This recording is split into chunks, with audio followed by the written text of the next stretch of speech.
फौजियों के जख्मी होने का जिम्मेदार कौन है?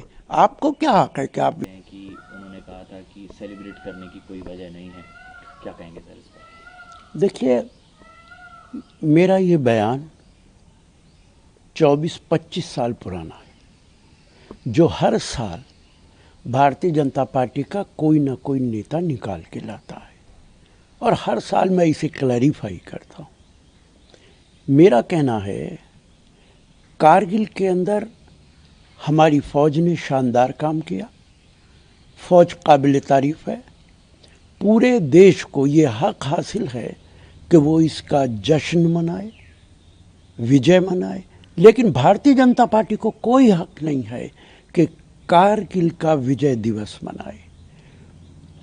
बीजेपी की सरकार थी, बीजेपी का प्रधानमंत्री लाहौर के अंदर डिनर कर रहा था और पाकिस्तान की फौज कारगिल के अंदर घुसी बैठी थी। सरकार को यह भी नहीं मालूम था कि पाकिस्तान हमारे घर में घुस आया है। एक लद्दाख का गडरिया, ताशी जिसका नाम था, उसने ये इत्तला दी, इंटेलिजेंस ने इत्तला नहीं दी, भारत सरकार की किसी एजेंसी ने इत्तला नहीं दी। एक गडरिये ने इत्तला दी ताशी ने सरकार को कि ऐसा ऐसा हो रहा है हमारी धरती पर। तब कारगिल हुआ है, तब हमारे 545 फौजी मारे गए हैं, हमारे 1500 फौजी जख्मी हुए हैं। कौन है इसके लिए जिम्मेदार? अगर हमारी सरकार को पहले से मालूम होता, हमारी सरकार आंखें खुली बैठी होती, सरकार की इंटेलिजेंस काम कर रही होती, तो हमारे 545 फौजी नहीं मारे गए। बीजेपी को तो ये जवाब देना पड़ेगा कि हमारे फौजी मरने के जिम्मेदार कौन है, उनकी शहादत का जिम्मेदार कौन है, 1500 फौजियों के जख्मी होने का जिम्मेदार कौन है। आपको क्या हक है कि आप विजय दिवस मनाएं?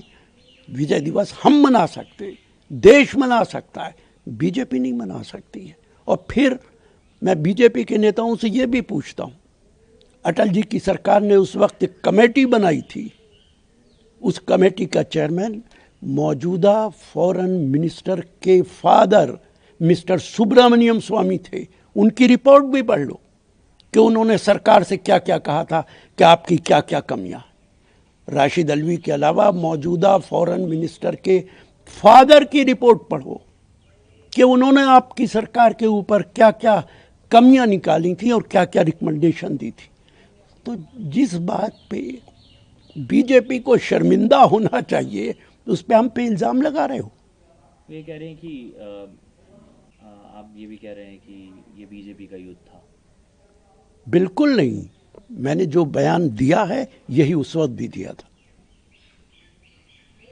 सर, सवाल ये है कि राहुल गांधी कह रहे हैं कि जो ओबीसी की प्रॉब्लम्स हैं वो हमेशा छुपा के रखी और कई सारे एलिगेशन सरकार को भी लगा रहे हैं। देखिए, मौजूदा बीजेपी की सरकार दलित, ओबीसी, मुसलमानों के हमेशा खिलाफ रही है और ओबीसी की जितनी समस्याएं उनका ये समाधान नहीं करती है, ओबीसी को हमेशा पीछे रखती है। ओबीसी कास्ट सेंसस अब ऐलान किया है लेकिन उसकी मुखालफत करती रही है, रिजर्वेशन की मुखालफत करती रही है। पिछले बिहार के चुनाव से पहले आरएसएस के मुखिया ने रिजर्वेशन की मुखालफत की थी, उसके बाद यू टर्न लिया था। तो देश को ये अच्छी तरह मालूम है कि इस सरकार का ओबीसी, दलित और मुसलमानों से कोई वास्ता नहीं है। खड़गे साहब, बीजेपी आर लाइक पॉइजन, जहर है, अगर टेस्ट करेंगे तो यू विल बी फिनिश्ड। देखिए, बिल्कुल देश के लिए मौजूदा सरकार हानिकारक है, इसमें कहीं कोई दो राय नहीं है। पूरे देश की डेमोक्रेसी को तबाह करने का डिस्क्रेडिट अगर किसी को जाता है तो वो बीजेपी को जाता है। सारी एजेंसीज पे उन्होंने कब्जा कर रखा है, सारी एजेंसीज पे दबाव है, इलेक्शन कमीशन उनके हाथ का खिलौना बना हुआ है। बिहार के अंदर जिस तरीके से एसआईआर काम कर रहा है वो डेमोक्रेसी के ताबूत में आखिरी कील है और मुझे लगता है कि एसआईआर अगर पूरे देश के अंदर इसी तरह हुआ तो देश के लोगों को एक बार फिर आज़ादी की लड़ाई लड़नी पड़ेगी। सर इलेक्शन कमीशन, वही मेरा अगला सवाल, ने ये बोला है कि करीब 7.25 करोड़ जो बिहार के वोटर्स हैं, उनको फेथ है, विश्वास है एसआईआर प्रोसेस पर। हालांकि पार्लियामेंट में जो चल रहा है आप देख रहे हैं। इलेक्शन कमीशन को कैसे पता कि उन लोगों को विश्वास है? कोई इंफ्रास्ट्रक्चर है? कोई सर्वे कराया है? दिल्ली में बैठ के कोई भी बयान दे दोगे कि 1.25 करोड़ लोगों को उनके ऊपर भरोसा है? अगर 1.25 करोड़ लोगों को भरोसा है तो फिर अपोजिशन पार्टी एजिटेशन करके क्या नतीजा निकालेगी? आप बिहार के अंदर आपके अधिकारीगण नाजायज तौर पे वोटर लिस्ट में उन लोगों के वोट बना रहे हैं बगैर उनके दस्तखत के, जाली दस्तखतों से, जिनको बीजेपी चाहती है, और जिनको नहीं चाहती उनके वोट काटे जा रहे हैं। उसमें मुसलमान भी हैं, उसमें ओबीसी भी हैं, उसके अंदर दलित भी हैं। एसआईआर अगर इलेक्शन कमीशन बिहार में कराता है तो मैं तमाम अपोजिशन पार्टी से अपील करूंगा कि इलेक्शन का बाइकाट करें, चूंकि ये तरीका बीजेपी ने नया निकाला है कि वो पूरे देश के अंदर किस तरह फ्रॉड करके चुनाव जीत सकती है। सर इसके अलावा ऑपोजिट कई सारे इश्यूज पर पार्लियामेंट में चर्चा हो, तो ऑपरेशन सिंदूर हो गया, एसआईआर इशू हो गया। किरण रिजिजू कह रहे हैं कि सभी इशू इकट्ठे डिस्कस नहीं हो सकते, हम पहले ऑपरेशन सिंदूर पर डिबेट करें। 16 घंटे इसमें जिस तरह से टाइम रखा गया है। 28 देखिए, पार्लियामेंट के अंदर कैसे बहस हो कैसे ना हो, देश के लोगों को इस बात का अंदाज़ा हो गया है कि अगर मौजूदा सरकार वाइस प्रेसिडेंट ऑफ इंडिया को जलील करके निकाल सकती है तो पार्लियामेंट की क्या औकात है, अपोजिशन के शोर मचाने से क्या फ़र्क पड़ने वाला है। जो बिल मौजूदा सरकार चाहती है वो तो वॉइस वोटिंग से पास करा लेगी, चाहे अपोजिशन शोर मचाता रहे, अपोजिशन वेल में आ जाए, वॉइस वोटिंग से सारे कानून पास होते चले जाएंगे। अगर ये सरकार देश के वाइस प्रेसिडेंट की इज्जत नहीं करती है तो अपोजिशन की क्या इज्जत करेगी? जिस वाइस प्रेसिडेंट को खुद उन्होंने चुना है उस वाइस प्रेसिडेंट के खिलाफ है ये मौजूदा सरकार, तो किरण रिजिजू जी के इन बयानात का कोई मतलब ही नहीं रह जाता। जलील करके कैसे निकाला सर, आप कह रहे हैं? जो वाइस प्रेसिडेंट सुबह से शाम तक बैठे हुए हैं, अब तो सारी दुनिया को मालूम है कि बीजेपी की सरकार के दबाव में उनको इस्तीफा देना पड़ा है। अगर उनकी हेल्थ खराब थी तो वाइस प्रेसिडेंट की हैसियत से भी वो इलाज करा सकते थे और शायद तब ज़्यादा बेहतर इलाज होता। अगर वो बीमार थे, क्या वो एडमिट हुए हॉस्पिटल के अंदर, किसी अस्पताल के अंदर गए? क्यों नहीं गए अगर वो बीमार थे?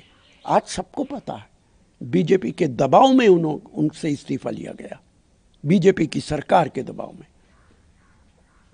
सर इसके अलावा जिस तरह से गए थे, काफ़ी तारीफ की है मालदीव्स के रिप्रेजेंटेटिव्स ने भारत की कि पुराना ट्रस्टेड फ्रेंड रहा है।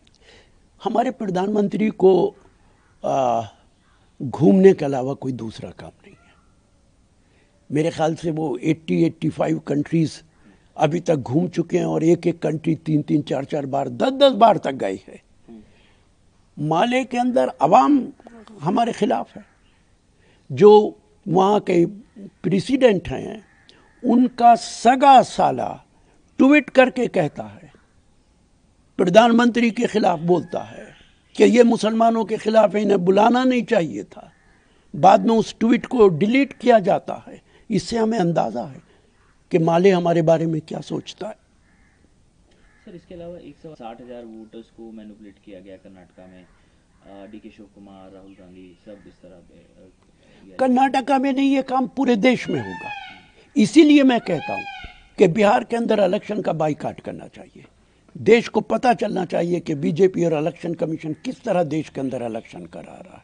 और जो काम कर्नाटका में हुआ, जो काम महाराष्ट्र, हरियाणा में हुआ और जो काम अब बिहार में हो रहा है, बिहार में तो एसआईआर के जरिए बिल्कुल हदें पार कर दी हैं। अब ये काम पूरे देश के अंदर होगा, हर इलेक्शन में होगा।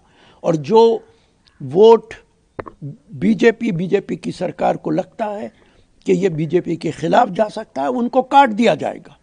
उनको बता देंगे कि ये बांग्लादेश से आए, नेपाल से आए। मैं बड़े अदब से पूछता हूँ चीफ इलेक्शन कमिश्नर साहब, आपके पास कोई इंफ्रास्ट्रक्चर है? आपके पास कोई अपनी ब्यूरोक्रेसी है जो आपको ये बता रही है कि ये नेपाली और बांग्लादेशी हैं? आपको तो वही डिस्ट्रिक्ट मजिस्ट्रेट बता रहा है, वही ब्यूरोक्रेसी बता रही है जो सरकार के अंदर काम करती है। तो आप सरकार के दबाव में क्यों काम करते? ईमानदारी के साथ आप इलेक्शन कराइए, वरना इतिहास और देश की जनता आपको माफ नहीं करेगी।